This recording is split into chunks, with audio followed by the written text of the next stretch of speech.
Max 28 minute के आसपास जो टाइम है वो दो, या फिर मैक्स 30 मिनट्स, इसके ऊपर जो है वो मत जाना। आपको जूम लेवल देखने को मिलेगा, अगर आपको पेपर को थोड़ा जूम करना है तो वो आप यहाँ से कर सकते हो, कोई अगर दिख नहीं रहा होगा। एंड यहाँ पे आपको सेक्शन वाइज क्वेश्चंस जो है वो देखने को मिलेंगे, ठीक है। तो एमसीए एग्जामिनेशन में अगर आपको भी बढ़िया स्कोर करना है तो आपकी पूरी जो स्ट्रेटेजी है वो कैसी रहना चाहिए, कौन सा सेक्शन आपको पहले सॉल्व करना चाहिए, कितना टाइम कौन से सेक्शन को देना चाहिए, ये सब कुछ मैं आपको इस वीडियो में बताने वाला हूँ। साथ ही में एमसीए एग्जामिनेशन का जो इंटरफेस है वो कैसे रहता है, आपके कंप्यूटर के ऊपर किस टाइप की स्क्रीन रहेगी, क्या आप जो सेक्शन है वो चेंज कर पाओगे या फिर नहीं, ये सारी चीज़ भी मैं आपको इस वीडियो में लाइव दिखाने वाला हूँ, ताकि एग्जामिनेशन में जब आप जाओ तो आपको कोई भी जो चीज़ है वो नई ना लगे। तो वीडियो पूरा एंड तक देखते रहिए, एंड अगर आप चैनल पर नहीं हो तो सब्सक्राइब जरूर से कर लेना, बिकॉज एमसीए के एडमिशन से रिलेटेड भी सारे अपडेट्स आपको इसी चैनल के ऊपर जो है वो मिलने वाले हैं। तो स्टार्ट करते हैं पहले एग्जाम स्ट्रेटेजी से, एंड फिर मैं आपको एक्चुअल एग्जामिनेशन का पूरा जो इंटरफेस है वो भी शो करूंगा। अब देखो, एमसीए एग्जामिनेशन देने वाले बहुत सारे बच्चे होते हैं। अब इनमें से कुछ ही बच्चे ऐसे होते हैं जिनका पूरा प्रिपरेशन जो है वो बढ़िया तरीके से हो जाता है, एंड पहले से उनका टारगेट होता है 150 प्लस स्कोर करने का।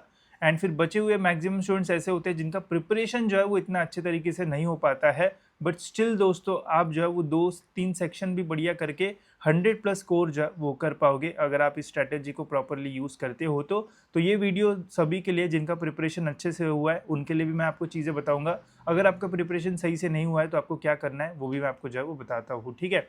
अब सबसे पहले आपको एग्जामिनेशन के बारे में पता होना चाहिए, अगर आपको पता है तो बहुत बढ़िया। अब देखो, मैथ्स के सेक्शन में 30 क्वेश्चन रहता है, पहला सेक्शन आपका जो है वो मैथ्स का रहेगा।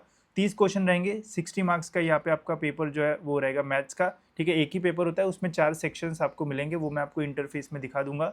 लॉजिकल के 30 क्वेश्चन होंगे, इंग्लिश के 20 क्वेश्चन होंगे, एंड कंप्यूटर के जो है वो 20 क्वेश्चन होंगे। एक्सपेक्टेड अगर हम टाइम देखें तो अगर हम 90 मिनट्स को प्रॉपरली डिवाइड करते हैं तो मैथ्स के लिए आपको मैक्सिमम 27 मिनट्स जो है वो मिलेंगे, फिर लॉजिकल के लिए 27, इंग्लिश एंड कंप्यूटर के लिए 18-18 मिनट। अब ये डिपेंड करेगा कि आप कौन से सेक्शन को कितना टाइम देते हो, कोई भी सेक्शन टाइमर नहीं होता है कि आप इस सेक्शन को इतना ही टाइम दे सकते हो, डिपेंड करेगा आपके ऊपर कि आपको कौन से सेक्शन को कितना टाइम देना है। ये बस एक सजेस्टेड टाइम है, ठीक है। अब इसमें भी कहाँ पे ज़्यादा टाइम देना चाहिए वो भी मैं आपको बताता हूँ। अब देखो, कहीं पे भी नेगेटिव मार्किंग जो है वो नहीं होती है, तो इसका ध्यान रखना, एंड इससे आपको जो है वो बेनिफिट जो है वो हो सकता है, कैसे वो भी बताता हूँ। अब देखो, सबसे पहले तो देखो, 2 टाइप के स्टूडेंट्स रहेंगे, पहला है अपना वेल प्रिपेयर्ड एंड दूसरा है जो इतना प्रिपरेशन नहीं हुआ है। अब इनकी क्या क्वालिटीज़ होती है वो मैं आपको बताता हूँ, ताकि आपको पता रहे कि आप टाइप 1 में आते हो या फिर टाइप 2 में आते हो। टाइप 1 वाले स्टूडेंट ऐसे होते हैं जिनका मैक्सिमम सिलेबस जो है वो कंप्लीट हो जाता है, मैक्सिमम टॉपिक्स वो जो है वो कंप्लीट कर लेते हैं। मैथ्स फार्मूलाज प्रॉब्लम सभी की वो प्रैक्टिस बढ़िया से करते हैं, मॉक टेस्ट वो जो है वो रेगुलरली देते हैं, कंफर्टेबल है सभी सेक्शंस के साथ, उनको मैथ्स इतना टफ नहीं लगता है, लॉजिकल इजी लगता है, सभी इजी लगता है, एंड अच्छे से प्रैक्टिस होती है, एंड एम करते हैं 150 प्लस से। तो ये ऐसे टाइप के जो स्टूडेंट्स हैं वो टाइप 1 कैटेगरी में जो है वो आएंगे, बिकॉज आगे जाके हम टाइप 1 एंड टाइप 2 के लिए अलग से जो स्ट्रैटेजी है वो देखेंगे, ठीक है। टाइप 2 में ऐसे स्टूडेंट्स आते हैं जो मैथ्स को जो है वो स्किप करने की सोचते हैं, या फिर मैथ्स उनको जो है वो टफ लगता है, मैथ्स की उतनी अच्छी प्रैक्टिस नहीं करते हैं, did not practice enough mock test जो है वो बहुत कम देते हैं, या फिर एग्जामिनेशन के 1-2 दिन पहले बस 1-2 मॉक टेस्ट देने की वो जो है वो ट्राई करते हैं। स्टडी जो है वो बस 1-2 सेक्शन की ज़्यादा करते हैं, बचे हुए 2 सेक्शन या फिर 1 सेक्शन इतना अच्छे से जो है वो नहीं कर पाते हैं। एग्जामिनेशन के बारे में थोड़ा डर लगता है कि यार क्या होगा, एंड एम करते कि अगर यार मेरे को 100 प्लस मार्क्स भी मिल गए तब भी बढ़िया। तो अगर आपकी ऐसी सोच है या फिर आपका प्रिपरेशन इतना हुआ है तो आप टाइप 2 कैटेगरी में जो है वो आओगे। तो यहाँ से आप डिसाइड कर लो कि आप टाइप 1 में हो या फिर टाइप 2 कैटेगरी में हो, तो उसके अकॉर्डिंग फिर आपको आगे जो चीज़ है वो पता चलेगी, ठीक है। अब सबसे पहले गाइज मैं आपको सेक्शन का जो डिफ़िकल्टी लेवल है वो समझाता हूँ, ताकि आपको पता रहे कि कौन कितना डिफ़िकल्ट आएगा। अब देखो, लॉजिकल एंड एब्स्ट्रैक्ट रीजनिंग जो सेक्शन है ये काफ़ी स्कोरिंग एंड थोड़ा डिफिकल्ट जो सेक्शन है वो बनता है। यहाँ पे अगर आप अच्छा स्कोर करते हो तो टॉपर वाले लाइन में आप जो है वो लग सकते हो। यहाँ पे 30 क्वेश्चन होते हैं एंड 60 मार्क्स दोस्तों यहाँ पे आप जो है वो स्कोर कर सकते हो। अब इन 30 क्वेश्चन में से दोस्तों मिनिमम से मिनिमम 15 क्वेश्चन तो आपको एकदम इजी पीजी लेवल वाले जो है वो मिलेंगे, जहाँ पे आप ऑलमोस्ट 30 to 40 सेकेंड्स में आंसर जो है वो निकाल सकते हो, अगर आपकी प्रॉपर प्रैक्टिस हुई है तो। बचे हुए 15 क्वेश्चन जो है दोस्तों वो थोड़े मॉडरेट लेवल के रहेंगे, एंड इन 15 में से दोस्तों 5 क्वेश्चन जो है वो ऐसे हो सकते हैं जो कि थोड़े डिफिकल्ट हो, एंड वहाँ पे सॉल्व करना जो है वो ज़्यादा मुश्किल है, एंड यहाँ पे ये टाइम आपका जो है वो ज़्यादा ले सकते हैं। तो ऐसे क्वेश्चंस जो है वो आप थोड़ा ध्यान से देखना, उनको स्किप भी आप जो है वो कर सकते हो। बट यहाँ पे स्कोर करना जो है वो थोड़ा ईजी भी है, थोड़ा डिफिकल्ट भी जा सकता है जिनकी ज़्यादा प्रिपरेशन नहीं हुई होगी। तो ये सेक्शन जो है वो मॉडरेट लेवल का होता है, सॉल्वेबल भी है, एंड कुछ क्वेश्चन जो है वो सॉल्व नहीं कर पाओगे या फिर ज़्यादा टाइम भी जा सकता है, बट यहाँ पे आप स्कोर जो है वो कर सकते हो। देन है दोस्तों दो सेक्शन जो कि इजी लेवल पे जो है वो माने जाते हैं, जो कि इंग्लिश एंड कंप्यूटर। दोनों के 20-20 क्वेश्चन रहेंगे, दो टोटल इनका जो वेटेज है वो 80 मार्क्स का रहेगा। एंड इजी क्वेश्चन यहाँ पे आपको जो है वो मिलेंगे। आराम से आप यहाँ पे 15 प्लस क्वेश्चंस जो है वो सॉल्व कर सकते हो दोनों सेक्शन में। अगर आपकी प्रैक्टिस बढ़िया होगी तो एकदम सेकंड्स में भी कुछ क्वेश्चंस जो है वो निकलते हैं, जैसे बाइनरी वाले हो गए, या फिर कंप्यूटर के मैंने वीडियोस एंड कोर्स में भी डाला है कि कौन से क्वेश्चंस बहुत ईजी आएंगे एंड कैसे सॉल्व करना है, एकदम ट्रिक लगा के आप जो है वो सॉल्व कर सकते हो। तो ये बहुत ईजी क्वेश्चन जो है वो रहते हैं, तो यहाँ पे आप सॉल्व कर सकते हो। एंड देन है दोस्तों सबसे टफ जो कि मैथमेटिक्स एंड स्टैटिस्टिक्स। इसमें दोस्तों 30 क्वेश्चन में से जो है वो 10 क्वेश्चन आपको जो है वो इजी मिलेंगे। बचे हुए 20 क्वेश्चन में से जो है वो आपको 10 से 15 क्वेश्चन मॉडरेट वाले जो है वो मिलेंगे, या फिर 10 क्वेश्चन मॉडरेट लेवल वाले मिलेंगे, एंड 10 क्वेश्चन यहाँ पे आपको जो है वो थोड़े टफ साइड पे जो है वो मिलेंगे, जहाँ पे क्वेश्चन ही आपको जो है वो नहीं समझेगा या फिर आंसर आ जाएगा, बट आप जो है वो एमसीक्यूज के जो ऑप्शंस है उसमें जो है वो गुम हो जाओगे। तो ये थोड़ा टफ हो सकता है, एंड यहाँ पे आपका जो टाइम है वो भी ज़्यादा जाएगा, तो इसलिए हम इसे हार्ड जो है वो मानते हैं। हर टाइम मैक्सिमम स्टूडेंट्स को यही थोड़ा डिफिकल्ट जो है वो लगता है, तो यहाँ पे स्कोर करना जो है वो थोड़ा टफ आपके लिए जो है वो हो सकता है। तो यहाँ से आप समझो कि कौन सा आपको जो है वो टारगेट करना चाहिए, ठीक है। अब बढ़ते हैं हम टाइप वाइज की टाइप वाइज कौन से स्टूडेंट्स के लिए कैसी स्ट्रैटेजी रहना चाहिए। तो सबसे पहले हम बात करेंगे टाइप 2 स्टूडेंट्स के बारे में, जिनका प्रिपरेशन जो है वो इतने अच्छे तरीके से जो है वो नहीं हुआ है। अगर आपका प्रिपरेशन सही से नहीं हुआ है, मैं खुद पर्सनली आपको एडवाइस करूंगा कि जब भी आप पेपर स्टार्ट करो तो कंप्यूटर कॉन्सेप्ट्स से अपना पेपर जो है वो स्टार्ट करो, बिकॉज यहाँ पे आपको जो है वो राइट आंसर निकालने में बहुत ही ज़्यादा टाइम जो है वो नहीं जाएगा, ईजिली आप राइट आंसर्स जो है वो निकाल पाओगे। इससे आपका जो कॉन्फिडेंस है वो भी बूस्टअप जो है वो होगा। साथ ही में अभी तक आज तक भी अगर आपकी प्रिपरेशन अच्छी नहीं हुई है, थोड़ा बहुत पढ़ के भी आप जो है वो राइट आंसर्स निकाल पाओगे। मैंने लास्ट ईयर के पेपर्स के नोट्स भी जो है वो कोर्स में डाल रखे हैं, अगर उतना भी अगर आप पढ़ के जाते हो तो भी आप अच्छे खासे क्वेश्चन जो है वो सॉल्व कर पाओगे। तो यहाँ पे आप जो है वो मिनिमम ट्राई करो कि 15 मिनट में ये पेपर जो है वो सॉल्व कर लो कंप्यूटर का। सबसे लास्ट वाला सेक्शन होता है, सेक्शन कैसे चेंज करना है वो मैं आपको आगे बताता हूँ। अब यहाँ पे आप ट्राई करो कि 18 से 20 जो है वो करेक्ट करो, मिनिमम से मिनिमम 15 प्लस क्वेश्चंस तो आपके यहाँ पे जो है वो करेक्ट आना चाहिए, तो ही आपका स्कोर जो है वो बढ़िया बनेगा एंड इसको आप सॉल्व कर पाओगे। जो बच्चे स्टार्ट मैथ से करेंगे एंड जो बच्चे कंप्यूटर से स्टार्ट करेंगे, दोनों के कॉन्फिडेंस लेवल में बहुत बड़ा डिफरेंस आएगा। जो मैथ से स्टार्ट करेंगे उनका कॉन्फिडेंस धीरे धीरे नीचे जाएगा, एंड जो कंप्यूटर से स्टार्ट करेंगे उनका कॉन्फिडेंस जो है वो बढ़िया ऊपर जाता है। अब देखो मैथ्स पहले सॉल्व कर या फिर कंप्यूटर, एक राइट सॉल्व करने पे 2 मार्क्स आपको मिलने ही वाले हैं, तो इसका ध्यान रखना। प्रिपरेशन ज़्यादा नहीं हुई है तो पहले कंप्यूटर के लिए जो है वो जाओ, देन आप इंग्लिश को जो है वो टारगेट करो। यहाँ पे भी वैसा सीन है, अगर यहाँ पे पैसेज थोड़ा बड़ा आता है तो थोड़ा 1 मिनट वहाँ पे एक्स्ट्रा देके अच्छे से पढ़ के डायरेक्ट 5 क्वेश्चन आप जो है वो सॉल्व कर सकते हो। तो ये सेक्शन आप जो है वो नेक्स्ट जाओ अगर आपका प्रिपरेशन सही नहीं हुआ। फिर थर्ड सेक्शन आप जो है वो लॉजिकल रीजनिंग के लिए जाओ, बिकॉज यहाँ पे आपको कुछ 10-15 क्वेश्चन तो एकदम ईजी मिलेंगे जिनका डायरेक्ट आंसर्स आप निकाल पाओगे। एंड फिर आप जो है वो मैथ सेक्शन के लिए जो है वो जाओ, बिकॉज यहाँ पे ज़्यादा टाइम देके भी आपके आंसर्स राइट निकलने के चांसेस जो है वो कम रहेंगे। तो ये 27 मिनट्स में से जो बचे हुए 7 मिनट है वो आप इन 3 सेक्शन में डिवाइड करके एक्स्ट्रा टाइम यहाँ पे जो है वो ले सकते हो। तो मैथ्स के लिए आप 20 मिनट्स जो है वो दो, अगर क्योंकि वैसे भी आपका प्रिपरेशन हुआ नहीं है मैथ्स का तो वहाँ पे टाइम देके कोई फ़ायदा नहीं है। बचे हुए 20 मिनट में मैथ्स के जो भी इजी क्वेश्चन है वो सॉल्व करो, एंड जो भी आपके 70 मिनट है उसमें इन 3 सेक्शन को दोस्तों आप जो है वो टारगेट करो। इसकी प्रैक्टिस करो, अभी भी 2 दिन बचे हैं, मॉक टेस्ट दो, मॉक टेस्ट में ऐसी स्ट्रैटेजी लेके चलो, इससे आपको हेल्प भी होगी एंड आपको पता भी रहेगा कि कौन से क्वेश्चन कब सॉल्व करना है, किस टाइप से सॉल्व करना होता है। तो जितनी प्रैक्टिस करोगे उतना बेटर। तो ये हो गया दोस्तों ऐसे लोगों के लिए जिनका प्रिपरेशन इतने अच्छे से नहीं हुआ है।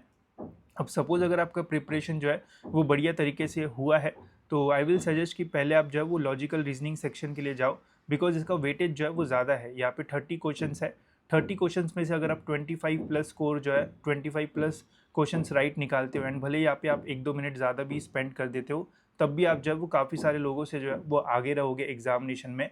बिकॉज ऐसे बच्चे जिनका प्रिपरेशन नहीं हुआ है वो इंग्लिश एंड कंप्यूटर जो है वो सॉल्व कर रहे होंगे, जो कि वैसे भी जो है वो थोड़ा ईजी होता है। इनमें अगर आपको थोड़ा कम टाइम भी मिला तो भी आप यहाँ पे जो है वो मैनेज कर पाओगे, but logical reasoning and mathematics में कम टाइम मिला तो पैनिक हो जाओगे एंड राइट आंसर्स निकलने के चांसेस जो है वो कम रहेंगे। तो पहले आप लॉजिकल एंड एब्स्ट्रैक्ट जो है वो सॉल्व करो, ट्राई करो, 25 प्लस आप जो है वो राइट आंसर निकालो, देन आप मैथ्स के लिए जो है वो जा सकते हो। एक चीज़ का ध्यान रखना, टॉपर्स वही बनेंगे जो मैथ्स में सबसे ज़्यादा स्कोर करेंगे। अगर मैथ्स में आप अच्छा स्कोर करते हो तो आप जो है वो टॉपर में जो है वो जा सकते हो। टारगेट करो यहाँ पे 20 प्लस क्वेश्चंस आपके जो है वो राइट आना चाहिए, एंड यहाँ पे आप जो है वो मैक्स टू मैक्स 28 मिनट के आसपास जो टाइम है वो दो, या फिर मैक्स 30 मिनट्स, इसके ऊपर जो है वो मत जाना। ये 30 हो गया एंड ये 25 हो गए, ऑलमोस्ट 55 मिनट्स के आसपास आपका लॉजिकल एंड मैथमेटिक्स जो है वो कंप्लीट होना चाहिए। एंड 90 में से अगर हम 55 जो है वो माइनस करते हैं तो ऑलमोस्ट 35 मिनट्स आपके पास बचते हैं, जिसमें आपको जो है वो 40 क्वेश्चन सॉल्व करना है, जो कि ईजी लेवल के रहेंगे। कंप्यूटर आई थिंक आप जो है वो 15 मिनट में भी जो है वो सॉल्व कर पाओगे, एंड जो इंग्लिश है उसमें थोड़ा भी टाइम जाता है, तो बचा हुआ टाइम आप इसमें जो है वो इन्वेस्ट कर सकते हो। ट्राई करना जब भी आप कोई भी क्वेश्चन सॉल्व कर रहे हो तो उसे उसी टाइम जो है वो टिक कर दो, बिकॉज वैसे भी कोई नेगेटिव मार्किंग नहीं है। बिकॉज काफ़ी सारे स्टूडेंट्स क्या करते हैं, मैं दोनों के लिए ये चीज़ बता रहा हूँ, टाइप 1 एंड टाइप 2, लोग जो है वो क्वेश्चन को छोड़ देते, बोलते कि बाद में मैं सॉल्व करूँगा। तो उसके जगह दोस्तों, बाद में सॉल्व करने की जगह वहाँ पे एलिमिनेशन मेथड या फिर ट्रिक्स लगा के उसे टिक कर दो, बिकॉज बाद में जब आप टिक करने जाओगे 1 मिनट में लोग जो है वो 20 आंसर्स जो है वो टिक करते हैं, वहाँ पे रैंडमली टिक होता है। तो उसके जगह आप एलिमिनेशन मेथड, सिमिलर वैल्यूज़ वो सब लगा के टिक करोगे तो आंसर राइट आने के चांसेस आपके जो है वो बढ़ जाएंगे। तो इसका जो है वो ध्यान रखना है, ठीक है। तो जिनका पढ़ाई अच्छे से हुआ है वो logical, maths, English and computer ऐसा जाओ। जिनका जो है वो इतना सही से प्रिपरेशन नहीं हुआ है उनके लिए भी मैंने आपको यहाँ पे जो है वो बता दिया है, ठीक है। टाइम मैनेजमेंट दोस्तों डिपेंड करेगा कि आपका प्रिपरेशन जो है वो कैसे हुआ है। अगर आप प्रिपरेशन जो टाइप 2 में आता है, प्रिपरेशन अगर अच्छा नहीं हुआ है, स्टिल कंप्यूटर को जो है वो कम टाइम में सॉल्व करने की कोशिश करो। यहाँ पे 15 मिनट लिखा है, स्टिल आप जो है वो यहाँ पे 20 मिनट्स जो है वो दे सकते हो। एंड हमेशा अपनी जो वॉच है, जो आपके पेपर में एक टाइमर आएगा, उसे देखते रहना। अंधाधुंध सॉल्व कर रहे हो फिर पता चल रहा है भाई आधा घंटा तो कंप्यूटर में लग गया, ऐसे प्लीज़ मत करना, ठीक है। ये मैक्स टू मैक्स 20 मिनट्स में जिनका प्रिपरेशन नहीं हुआ है वो करो। इंग्लिश भी 20 मिनट्स आप जो है वो दे सकते हो, 40 मिनट यहाँ पे हो गए। एंड फिर लॉजिकल में आप जो है वो 25 मिनट्स जो है वो दे सकते हो, तो ये 65 मिनट्स या फिर यहाँ पे 30 मिनट्स भी आप जो है वो देने की कोशिश कर सकते हो, बिकॉज यहाँ पे आप सारे तो सॉल्व नहीं करोगे, ठीक है। एंड मैथ्स पे फिर डिपेंड करेगा, जितना भी टाइम बचा है उसमें जो क्वेश्चन ईजी लगता है वो सॉल्व करने की कोशिश करो, तो आपके 100 या फिर 120 प्लस मार्क्स जो है वो बन सकते हैं अगर आप ऐसे जाते हो तो। बिकॉज यहाँ पे अगर प्रिपरेशन नहीं हुआ, मैथ सॉल्व करने जाओगे तो पहले ही लंका ढह जाएगी एंड फिर ईजी क्वेश्चंस भी नहीं सॉल्व कर पाओगे, ठीक है। जिनका प्रिपरेशन सही हुआ है, ट्राई करो कि पहले 2 सेक्शन जो है वो 55 मिनट्स के अंदर जो है वो सॉल्व हो जाए, एंड बचे हुए 2 सेक्शंस के लिए जो टाइम बचता है उसमें, इसमें कोई बैकलॉग्स मत रखना कि यार मैथ्स में एक क्वेश्चन छूट गया था वो टिक करने का बचा है, उससे प्रॉब्लम होगा। वो रैंडमली टिक करने जाओगे तो राइट नहीं होगा। उससे अच्छा वो मेथड्स का यूज़ करो, वो वीडियो मैंने बनाया, जाके देख लो, उससे हेल्प होगी आपकी। 150 180 टारगेट रहना चाहिए, ज़्यादा टारगेट लेके चलो, तभी ज़्यादा जो है वो स्कोर कर पाओगे, ठीक है। अब दोस्तों कुछ गोल्डन रूल्स बताता हूँ, इनको हमेशा याद रखना है, ये मत करना, ठीक है। पहला है दोस्तों, अटेम्प्ट एवरी क्वेश्चन। हर क्वेश्चन को अटेम्प्ट करना है, चाहे आए ना आए, कुछ भी हो, अटेम्प्ट करना ही करना है। नेगेटिव मार्किंग नहीं है तो कोई टेंशन लेने की ज़रूरत नहीं है।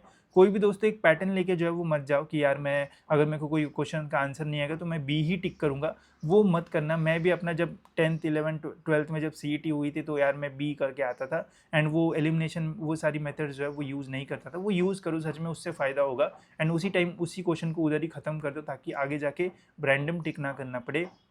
सेकेंड है स्किप एंड कम बैक। अब देखो स्किप एंड कम बैक जो है वो यूज़ कर भी सकते हो, नहीं भी। सपोज आपको लग रहा है कि मैथ्स का एक क्वेश्चन है जो आपने सॉल्व किया, आंसर जो है वो आया है, बट कंफ्यूज हो आप कि यार मेरे को थोड़ा और टाइम मिलता तो मैं इसको सॉल्व कर पाता, तो ऐसे कंडीशन में उस क्वेश्चन को जो है वो स्किप करो एंड आगे बढ़ो। अगर आपको ऐसा लग रहा है कि नहीं ये तो मेरे को जम नहीं रहा है, तो फिर वहाँ पे टिक करके ही जो है वो इसका जो है वो ध्यान रखना। वापस तभी जाना जब आपको लग रहा है कि हाँ यार इसको मैं सॉल्व कर सकता हूँ, 2 मार्क्स यहाँ पे ले सकता हूँ, तभी उसको मार्क फॉर रिव्यू करना। वो कैसे करते हैं वो मैं आपको इंटरफेस में जो है वो बताता हूँ, अदरवाइज क्वेश्चन को टिक करके ही आना। देन है रीड ऑप्शंस। देखो जब भी आप क्वेश्चन पढ़ते हो तो उसके बाद जो है वो डायरेक्ट सॉल्व करने मत जाना, पहले ऑप्शंस देखना।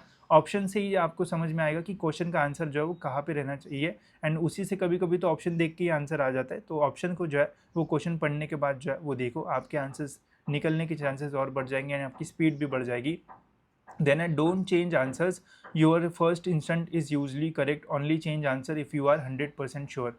देखो फर्स्ट इंस्टेंट में कभी कभी हम जो है वो आंसर टिक कर देते हैं, एंड बाद में फिर और सोच के उस आंसर को जो है वो चेंज कर देता है। तो ऐसे कंडीशन में अगर आप श्योर हो कि यार जो मैंने पहले टिक किया था वो गलत है एंड दूसरा मैं जो करेक्ट कर रहा हूँ वही सही है, तभी जो आंसर जो है वो चेंज करो। अदरवाइज पहले टाइम जो आपने टिक किया उसे वैसा ही रहने दो, उसके राइट रहने के चांसेस जो है वो अच्छे रहते हैं। बिकॉज फर्स्ट इंस्टिंक्ट में हम जो टिक करते हैं उसका राइट होने का चांस ज़्यादा रहता है, ऐसा वो बताया है। एंड मैंने थोड़ा वो रिसर्च भी किया है चैट जीपीटी क्लाउड वगैरह का यूज़ करके, तो उसने भी ये बताया, तो इसका ये ध्यान रखना। फिर है स्टार्ट विद कंफर्ट जोन, वही मैंने आपको बताया। प्रिपरेशन अगर अच्छा नहीं हुआ है तो जो आपको कंफर्टेबल लग रहा है वहाँ से स्टार्ट करो। राइट आंसर्स आने लगेंगे तो जो टफ क्वेश्चन है वो भी ईजी लगने लगता है, एंड जब आंसर्स नहीं आते तो ईजी क्वेश्चन भी टफ लगते हैं, ठीक है। तो इसका ध्यान रखना। देन है मैनेज क्लॉक एक्टिवली, जो भी आपकी जो क्लॉक रहेगी ना एग्जामिनेशन की उसको देखते रहना हमेशा। हमेशा 5 मिनट का बफर अपने पास जो है वो रखने का, कि आखिरी के 5 मिनट मैं जो है वो यूज़ बस करूँगा देखने के लिए कि मैंने सारे क्वेश्चन सॉल्व किया या फिर नहीं, या फिर लास्ट 2 मिनट्स तो भी जो है वो रखना, ताकि गलती से कोई क्वेश्चन जो है वो छूटे ना।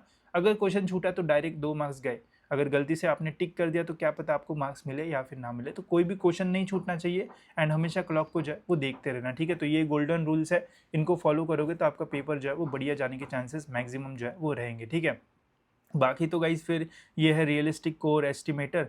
अगर आप जो है वो कंप्यूटर के 18 क्वेश्चन सॉल्व करते हैं जिनका प्रिपरेशन नहीं हुआ है, इंग्लिश के 15, लॉजिकल के 18 एंड मैथ्स के बस 8 क्वेश्चन सॉल्व करते हो, तो 59 यहाँ पे आपके राइट आंसर जो है वो बन सकते हैं। एंड बाकी तुक्के मार दो, क्या पता उधर से भी 5-6 क्वेश्चन मिल जाए, तो आप 120+ ईजिली जो है वो स्कोर कर सकते हो, ठीक है। कोई भी छोड़ना मत, तुक्के मार देना पर छोड़ने का नहीं, ठीक है। टाइप 1 का अगर देखा जाए तो लॉजिकल में 25-26, मैथ्स में 22, इंग्लिश में 18 एंड कंप्यूटर के 19 को या फिर ऊपर नीचे होगा इसमें, ठीक है। तो 85 क्वेश्चन, तो 170, 150 टू 170 के रेंज में आपको रहना है। अब यहाँ पे लॉजिकल में हो सकता है कम सॉल्व हो जाए, बिकॉज यहाँ पे एक्यूरेसी लेवल काफ़ी ज़्यादा रखी गई है। कंप्यूटर में 1-2 क्वेश्चन रॉन्ग हो सकते हैं, तो 150-170 डूएबल है अगर आपका प्रिपरेशन जो है वो बढ़िया हुआ होगा, ठीक है। ये पीडीएफ में जो है वो डाल दूंगा अपने कोर्स में, ठीक है, तो वहाँ से आपको जो है वो मिल जाएगा। अभी दोस्तों हम देखते हैं कि जो आपका पेपर का इंटरफेस है वो कैसा है, ठीक है। एंड उसके पहले आप अपना जो स्कोर्स है वो भी ले सकते हो अगर अभी तक आपने बाय नहीं किया। देखो यहाँ पे कंटेंट में अगर आपको कंप्यूटर की प्रैक्टिस करना है तो यहाँ पे मैंने काफ़ी सारे क्वेश्चंस जो है वो ऐड किए, साथ ही में जो सॉल्व पेपर है उसमें कंप्यूटर के नोट्स मिलेंगे, लास्ट ईयर के दोनों स्लॉट के प्रॉपर नोट्स यहाँ पे आपको मिलेंगे। अगर इन्हें भी अगर आप प्रॉपरली पढ़ के जाते हो तो भी आप अच्छे खासे मार्क्स जो है वो स्कोर कर पाओगे, बिकॉज यहाँ पे मैंने लास्ट ईयर क्वेश्चन के आंसर्स कैसे आए वो तो बताया ही है, साथ ही में ये भी बताया कि उसके आसपास के और कौन से क्वेश्चन बन सकते हैं, तो एंड प्रैक्टिस के लिए क्वेश्चन भी दिया है। तो ये दोनों पीडीएफ अगर आप पढ़ के जाओगे तो भी आप अच्छे खासे कंप्यूटर के क्वेश्चन सॉल्व कर सकते हो। वीडियो एक्सप्लेनेशन यहाँ पे आपको जो है वो मिल जाएगा। बाद में मैथ्स के कुछ रखे, लॉजिकल के कुछ रखे, मैथ्स के कम है बिकॉज वहाँ पे ईजी टॉपिक्स बहुत ही कम थे, ठीक है, जो थे वो मैंने आपको बता दिए। बाकी फिर यहाँ पे आपको मॉक टेस्ट इंग्लिश प्रैक्टिस के लिए मैंने यहाँ पे डाला है, लॉजिकल की बुक भी आपको मिल जाएगी, तो कर सकते हो प्रैक्टिस। एंड अभी भी कुछ दिन बचे हैं तो क्या पता कुछ पढ़ के और अच्छे मार्क्स आपको जो है वो मिल जाए, तो लिंक डिस्क्रिप्शन में, वहाँ से आप इसमें अभी भी एनरोल करके अपना फ़ायदा जो है वो करा सकते हो। अब देखते हैं दोस्तों कि एग्ज़ाम का इंटरफेस कैसे रहेगा। तो इसके लिए मैं सीईटी का ही जो है वो यूज़ करता हूँ। यहाँ पे मैं अपना आईडी पासवर्ड डालता हूँ, सेम टू सेम इंटरफेस आपका जो है वो एग्ज़ाम के टाइम जो है वो रहेगा, तो इससे फ़ायदा आपको हो जाएगा। एंड अगर आपको वीडियो अच्छा लग रहा हो तो दोस्तों लाइक ज़रूर से कर देना। मैं एमबीए इंजीनियरिंग छोड़ के एमसीए के कंटेंट के ऊपर फोकस कर रहा हूँ ताकि आपका पेपर जो है वो अच्छा जाए थोड़ा तो भी, ठीक है। तो यहाँ पे जाने के बाद गाइस देखो अभी हम जाएंगे यहाँ पे। अब मेरे को जो है वो मैंने एमबीए के लिए भी प्रिपेयर किया है, तो मेरे को एमबीए के कुछ फ्री मॉक टेस्ट जो है वो मिले हैं, ठीक है। अब इनको लेने वगैरह की ज़रूरत नहीं है, ठीक है, बस मैं आपको ये बताता हूँ कि कैसे आपको पूरा इंटरफेस जो है वो देखने को मिलेगा। तो इसको मैं लॉन्च करता हूँ, ठीक है। तो स्टार्टिंग में दोस्तों आपके सामने जो है वो पहला जो पेज है वो कुछ इस टाइप का जो है वो रहेगा। आपका जो user name and date of birth है, आई थिंक वही आपका यूज़र आईडी एंड पासवर्ड रहता है, तो वो आपको वैसे सेंटर पे बताएंगे। मेरा भी एग्जामिनेशन है तो अगर मैं गया एग्ज़ाम देने तो मैं सेकंड स्लॉट के लिए वीडियो बना दूंगा, ठीक है। अब देखो यहाँ पे सारी इंस्ट्रक्शंस रहती है कि कैसे आपको सॉल्व करना है, ठीक है। आपके एमसीए के पेपर में एक क्वेश्चन के 4 ऑप्शन ही रहते हैं, ठीक है। अब देखो अगर आप आंसर दे दोगे तो ग्रीन कलर में आएगा, अगर कोई क्वेश्चन का आंसर नहीं दिया तो रेड कलर में, कभी भी वो क्वेश्चन विजिट ही नहीं किया तो वो वाइट कलर में रहेगा, मार्क फॉर रिव्यू। एंड ये मैं आपको करके दिखाता हूँ।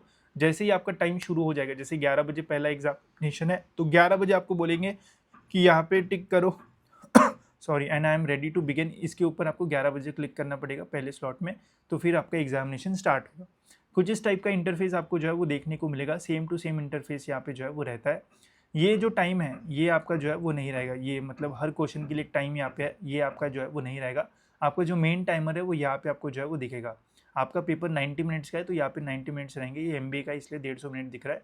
यहाँ पे आपका 90 मिनट्स रहेगा, यहाँ पे आपका एग्जाम का डेट रहेगा, यहाँ पे आपको जूम लेवल देखने को मिलेगा। अगर आपको पेपर को थोड़ा जूम करना है तो वो आप यहाँ से कर सकते हो, कोई अगर दिख नहीं रहा होगा।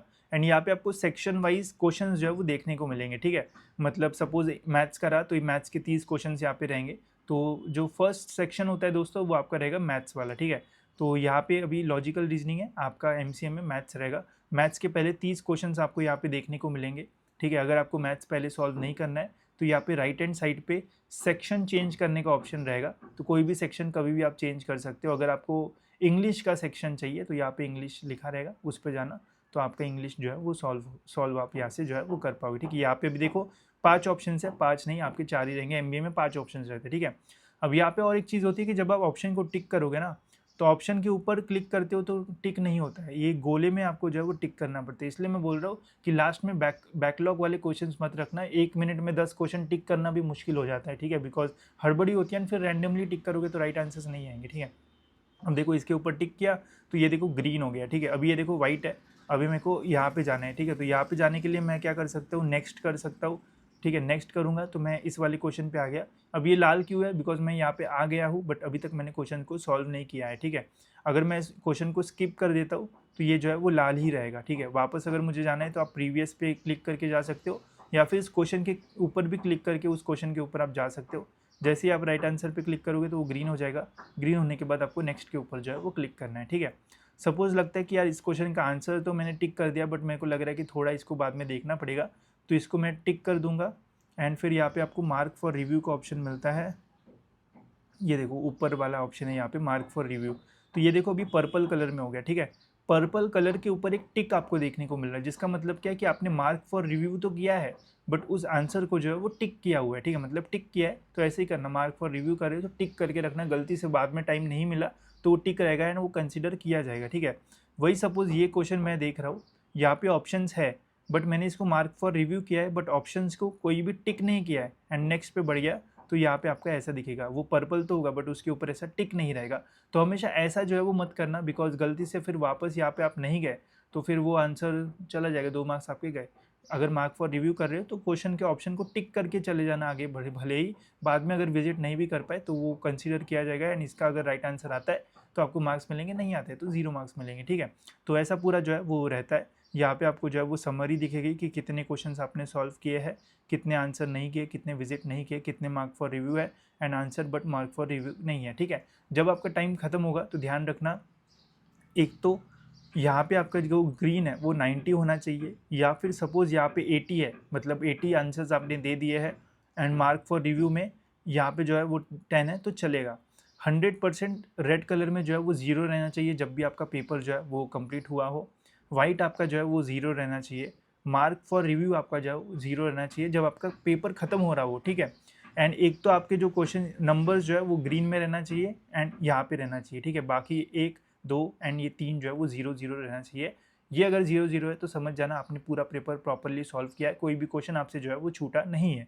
एंड गलती से रेड या फिर इसमें नंबर दिख रहे हैं तो समझ जाना कि आपसे कोई तो क्वेश्चन जो है वो छूटे है, तो इसका ध्यान रखना। अगर आपको लग रहा है कि कोई क्वेश्चन छूटे तो एकदम आखिरी के 2-3 मिनट में देख लेना एक बार सेक्शन चेंज करके जल्दी जल्दी कि कहाँ पे क्वेश्चन जो है वो छूट गया। अब कभी कभी गलती से क्या होता है कि जब आप मार्क फॉर रिव्यू करते हो, ठीक है, टिक किया मार्क फॉर रिव्यू किया तो कोई प्रॉब्लम नहीं है, ठीक है। जैसे यहाँ पे मैं कर रहा हूँ, ठीक है, मार्क फॉर रिव्यू कर दिया, टिक कर दिया, ठीक है। एंड गलती से आप मार्क फॉर रिव्यू कर रहे हो एंड टिक नहीं कर रहे हो तो एकदम जब जल्दी जल्दी में आप चेक करोगे तो आपको पर्पल, हाँ पर्पल पर्पल है, जल्दी से सबमिट कर देते, ठीक है। ऑटो सबमिट होता है, सबमिट का ऑप्शन नहीं रहेगा, टेंशन मत लो। बट यहाँ पे जब आप देखोगे तो गलती से इल्यूजन हो सकता है, हाँ यार दोनों क्वेश्चन मैंने सॉल्व किए हैं, तो यहाँ पे एक सॉल्व नहीं रहेगा तो मार्क्स जा सकते हैं। तो यहाँ पे भी जो है वो टिक करके हमेशा आना, नहीं तो मार्क्स आपके जो है वो जा सकते हैं। देखो कुछ छोटी छोटी चीज़ है बट 100% ये गलती आप जो है वो करोगे। आप में से कुछ जो अभी देख रहे हो ना, जो बोल रहे हैं कि मैं नहीं करूँगा, वही गलतियाँ जो है वो करते हैं। तो इसलिए इन चीज़ों का जो है वो ध्यान रखना, बाद में आपको जो है वो प्रॉब्लम नहीं होगा, ठीक है। मैंने ट्राई किया है मेरा बेस्ट, देखिए कि आपको सारी चीज़ें पहली एग्जामिनेशन के जो है वो बताऊँ ताकि आपको जो है वो प्रॉब्लम फेस ना करना पड़े। इसके अलावा और कुछ जो है वो नहीं होता है, सब कुछ आपको दिखेगा। आखिरी के 10 मिनट या फिर 5 मिनट बचेंगे तो बोलेंगे एग्जामिनर की टाइम इतना बचा हुआ है, तो ध्यान से वहाँ पे जो है वो देखना। सबमिट का बटन नहीं होता है, ऑटो सबमिट आपका जो है वो हो जाएगा। साथ ही में रफ पेपर्स जो है वो मांगना, अगर बोलते कि इतना ही रफ पेपर है, उनको ज़बरदस्ती मांगो कि नहीं मेरे को और चाहिए, बिकॉज कभी कभी कोई कोई सेंटर में बोलते कि एक ही रफ पेपर आपको मिलेगा, तो ऐसा नहीं होता है, अनलिमिटेड रफ पेपर्स आप ले सकते हो, ऐसा कोई रूल नहीं है। तो रफ पेपर हमेशा लेना है एंड उसी के ऊपर सॉल्व करना है, प्रॉपरली बॉक्सेस बना के सॉल्व करना, नहीं तो कहीं भी कचरा कर रहे हो एक ही क्वेश्चन में आधा पेपर, ऐसा मत करना, ठीक है। प्रॉपरली एक सेक्शन को एक पेज दो तो बढ़िया से आपका जो है वो निकल जाएगा सब, ठीक है। तो होप सो दोस्तों ये सारी चीज़ें आपको जो है वो क्लियर हो गई होगी। इसी जैसा इंटरफेस थोड़ा बहुत आपको जो है वो हमारे मॉक टेस्ट में भी जो है वो मिलेगा, जो हमने आपके लिए बनाई है, तो वहाँ पे आप जो है वो प्रैक्टिस कर सकते हो। साथ ही में और काफ़ी मटेरियल मैंने यहाँ पे ऐड किया है, जिससे आप प्रैक्टिस जो है वो कर पाओगे। इसकी लिंक डिस्क्रिप्शन में है, वहाँ से आप जो है वो एनरोल कर सकते हो। वीडियो अच्छा लगा होगा तो लाइक ज़रूर से कर देना। फिलहाल दोस्तों इस वीडियो में इतना ही, मिलते हैं ऐसी और एक इन्फॉर्मेटिव वीडियो में।